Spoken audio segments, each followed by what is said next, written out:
Jangan cuba kelirukan rakyat di mana data MySejahtera disimpan.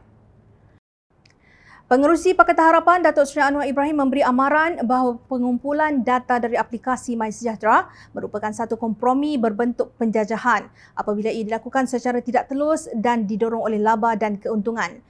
Kebimbangan yang saya dan rakan-rakan utarakan sebelum ini di Parlimen berhubung jaminan oleh Menteri Kesihatan tentang pengurusan data aplikasi MySejahtera kini diperkukuh tatkala pengerusi PAC juga mengakui terdapat kekeliruan tentang bagaimana data dikumpul sejak 2 tahun lalu.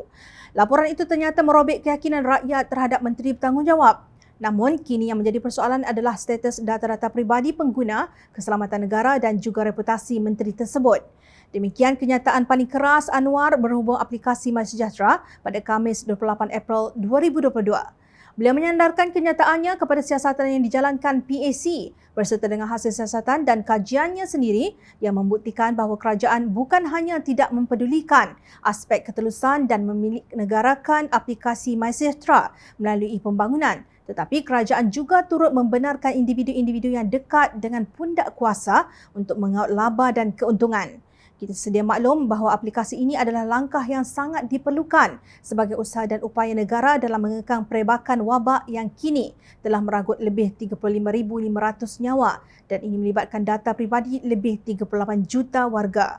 Yang lebih merunsingkan adalah data-data peribadi tersebut kini terdedah kepada entiti asing.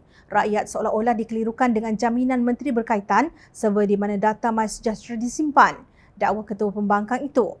Anwar mengingatkan tanpa kontrak dan perjanjian yang jelas, jaminan menteri berkenaan iaitu Khairy Jamaluddin tentang perjanjian kerahsiaan tidak memberi sebarang makna yang munasabah. Apa yang mustahak sekarang adalah kerajaan mesti membuktikan bahawa data-data tersebut telah dan akan terus disimpan oleh server-server kerajaan sahaja, katanya. Beliau menyelar sikap kerajaan yang membenarkan pengumpulan data oleh organisasi atau kerajaan sendiri tanpa objektif yang jelas. Katanya ini hanya mendedahkan data-data tersebut untuk disalahguna dan membuktikan sikap sambil lewa di pihak pengumpul data. Saya kini menggesa menteri untuk membuktikan bahawa data-data peribadi rakyat Malaysia tidak terdedah kepada kepentingan dan tangan-tangan gelap sama ada di dalam maupun di luar negara. Pemerintah mesti melakukan sedaya upaya mereka untuk mengelakkan sebarang kecuaian dan dalam masa yang sama mesti mengukuhkan pendirian bahawa data-data tersebut milik rakyat dan bukan kerajaan. Kementerian Kesihatan KKM juga mesti membenarkan audit dan data forensik dijalankan. Saya juga berharap agar PAC terus menjalankan siasatan terperinci terhadap perkara ini termasuk memanggil entiti-entiti swasta yang terlibat dalam pembangunan dan pengurusan data termasuk pakar-pakar teknikal untuk menjejaki di manakah sebenarnya lokasi server yang menyimpan data-data peribadi rakyat Malaysia, ujarnya. Menurut Anwar, PAC juga mesti menyiasat mekanisme runding terus yang diguna pakai dalam membangunkan aplikasi MySejahtera agar kesan negatifnya dapat ditampan di masa hadapan.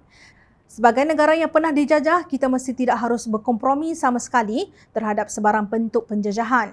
Kerajaan mesti segera menghentikan pengumpulan data dari aplikasi MySejahtera sehingga mereka dapat memberikan jaminan ke atas tahap pelindungannya, tegas Anwar.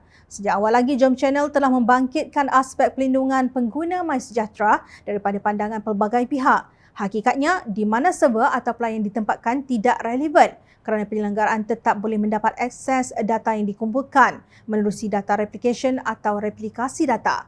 Ini kerana dalam kerja penyelenggaraan, pengurusan pangkalan data atau sandaran pangkalan data mesti dilakukan. Di sanalah data itu boleh dirombong untuk digunakan oleh entiti swasta yang telah diberi kebenaran dalam apa yang disebut sebagai runding terus itu.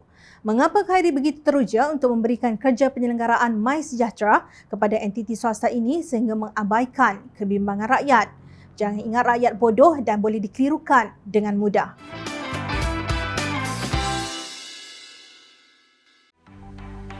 Mencari maklumat dan berita politik yang bebas, kupasan yang tepat, panas.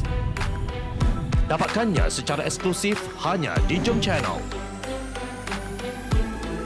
Komitmen kami, rentasan berita Isnin hingga Jumaat. Berbicara dan isu semasa, kami garapkan secara langsung. Panel-panel berkaliber dan profesional. Interaktif, pandangan anda kami raikan. Jangan lupa bersama kami di setiap hujung minggu dalam edisi khas mingguan. Jom Channel, moving forward, sharing a new experience.